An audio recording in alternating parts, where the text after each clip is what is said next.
السلام علیکم ورحمۃ اللہ وبرکاتہ۔ محترم سامعین، آج آپ حضرات کے سامنے حضرت مولانا سجاد نعمانی دامت برکاتہم کا وہ بیان جس کے اندر حضرت نے دجال کے تعلق سے حضرت تمیم داری رضی اللہ تعالیٰ عنہ کے واقعے کو بیان کیا ہے کہ حضرت تمیم داری رضی اللہ تعالیٰ عنہ کی دجال سے کس طرح ملاقات ہوئی، کہاں ہوئی، اس نے کیا کیا سوال کیے، انہی باتوں کو مختصر سے وقت میں حضرت نے بیان کیا ہے، آپ توجہ سے سنیں۔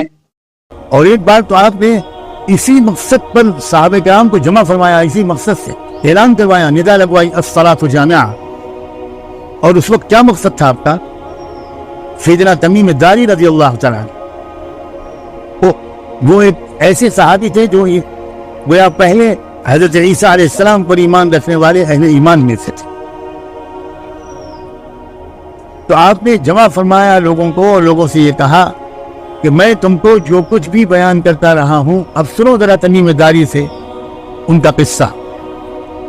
تمیم داری رضی اللہ تعالیٰ عنہ کا جو واقعہ ہے میں اس وقت آپ کو یاد دلائے دیتا ہوں۔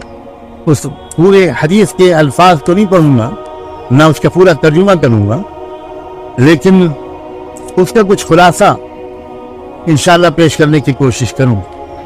تمیم داری نے جب کھڑے ہو کر وہ واقعہ سنایا تو وہ کیا تھا واقعہ؟ اللہ کے رسول کے حکم کے بعد کہا کہ ایک بار میں اپنے 30 ساتھیوں کے ساتھ سمندری سفر پر نکلا اور سمندری سفر نے ہماری کشتیوں کو ادھر ادھر موڑ دیا، اور 1 مہینے کی مدت کے بعد پھر ہم ایک جزیرے پر پہنچے۔ وہاں ہم جب اترے تو ہم کو ایک عجیب و غریب قسم کی مخلوق نظر آئی۔ یہ لفظ یاد رکھیے گا، میں انشاءاللہ عربی کا لفظ بھی آپ کی خدمت میں پیش کر دوں گا۔ کہا کہ ایک عجیب و غریب مخلوق ہمارے سامنے آئی، اس کے بہت بڑے بڑے بال تھے اور اس کے اگلے اور پچھلے حصے میں ہم کوئی فرق نہیں سمجھ پایا، یعنی آگے اور پیچھے کا حصہ ہم نے اس سے پوچھا کہ تم کون ہو؟ تو اس نے کہا میں الجساسہ۔ ٹھہریے، الجساسہ پوری کائنات کا سب سے بڑا جاسوس۔ ابھی میں اس کی تشریح کرنے کے بجائے میں ذرا پورا واقعہ سنا دوں۔ تو اس مخلوق نے جسے اپنا نام بتایا تھا یا اپنا تعارف کرایا تھا الجساسہ کے نام سے، اس سے پوچھا اچھا تم کون ہو؟ تو انہوں نے بتایا کہ ہم عرب سے آئے۔ جب اس نے یہ سنا تو اس نے ہم کو سامنے بھیجا کہ وہاں چلے جاؤ، وہاں تمہیں کوئی ملے گا۔ تمیم داری بیان کرتے ہیں کہ ہم وہاں گئے تو دیکھا ایک لمبا چوڑا دیو قامت انسان یا انسان نما کوئی مخلوق۔ یہ ذہن میں رکھیے گا، میں انشاءاللہ پوری عربی عبارت بھی پڑھ کر سناؤں گا، مجھے پوری زبانی یاد نہیں ہے، میں حدیث کے الفاظ میں غلطی ہو جائے گی، اس لیے وہ میرے سامنے اس کا ٹیکسٹ ہوگا تو میں آپ کو سناؤں۔ جو قامت انسان یا انسان نما کوئی مخلوق وہاں زنجیروں میں جکڑی ہوئی، اور بھی تفصیلات آئی، زنجیر ہاتھ اس کے گردن سے بندھے تھے اور کس طرح پیروں تک زنجیریں تھیں۔ تو حضرت تمیم کہتے ہیں کہ ہم نے پوچھا کہ تم کون ہو؟ اس نے کہا پہلے تم بتاؤ کہ تم کون ہو؟ ہم نے کہا کہ ہم عرب سے آئے۔ اس نے کہا اچھا، ان پڑھ لوگوں کے علاقے سے، امیین کے علاقے سے؟ تو ہم نے جواب دیا ہاں۔ اس نے پوچھا کہ بتاؤ کہ ان ان پڑھ لوگوں کے پیغمبر کا کیا حال ہے؟ تو ہم نے جواب دیا، تمیم داری کہتے ہیں کہ ہم نے جواب دیا کہ وہ مکے سے ہجرت کر کے اب مدینے آ گئے، ان کی قوم نے انہیں بہت ستایا۔ تو پھر وہ بولا کہ اچھا یہ بتاؤ کہ بیسان کے باغ میں کھجوریں آ رہی ہیں؟ عجیب طرح کا سوال ہے۔ انہوں نے جواب دیا ہاں آ رہی۔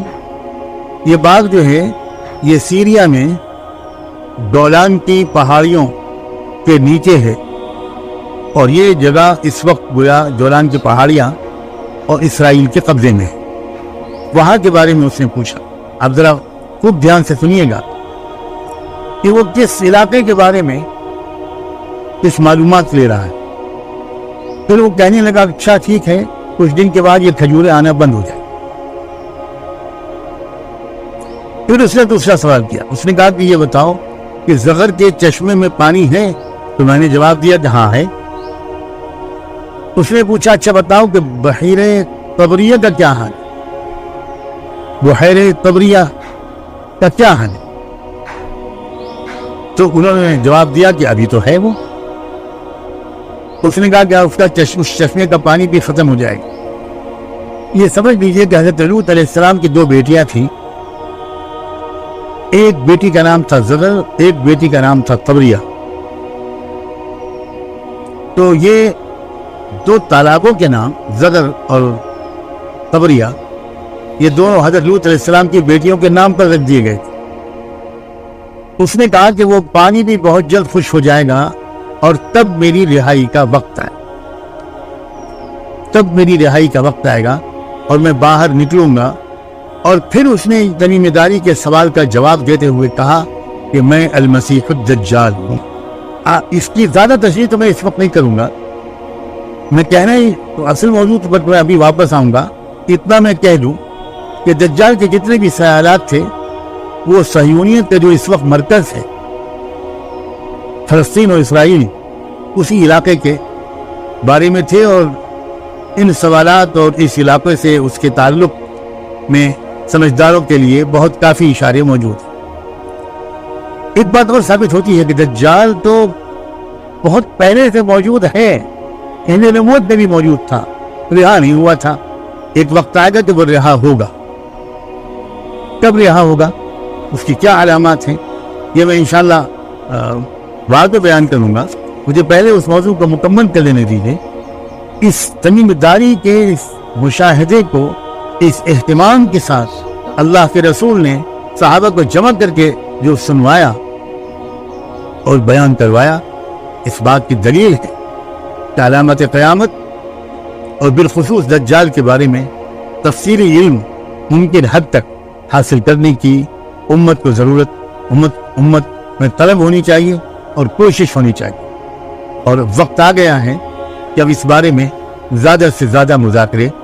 میرے دوستو، آپ نے دجال کا وہ حضرت تمیم داری رضی اللہ تعالیٰ عنہ کا یہ واقعہ سنا، اس لیے آج ہمیں بھی اپنے بچوں کو، اپنے بڑوں کو اور اپنے جوانوں کو، اپنے گھر والوں کو دجال کی اس تاریخ سے آگاہ کرانا چاہیے کہ جس فتنے کے اندر وہ مبتلا کرے گا۔ ہو سکتا ہے کہیں نہ کہیں ہم بھی کسی دجال کے کسی نہ کسی فتنے کے اندر مبتلا ہوں، کہ اللہ تعالی ہم سبھی کو دجالی فتنوں سے، ہماری اور ہماری اولادوں کی اور ہمارے اہل خانہ کی اور عزیز و اقارب کی، تعلقات والوں کی، سبھی مسلمانوں کی اللہ حفاظت فرمائے۔ السلام علیکم ورحمۃ اللہ وبرکاتہ۔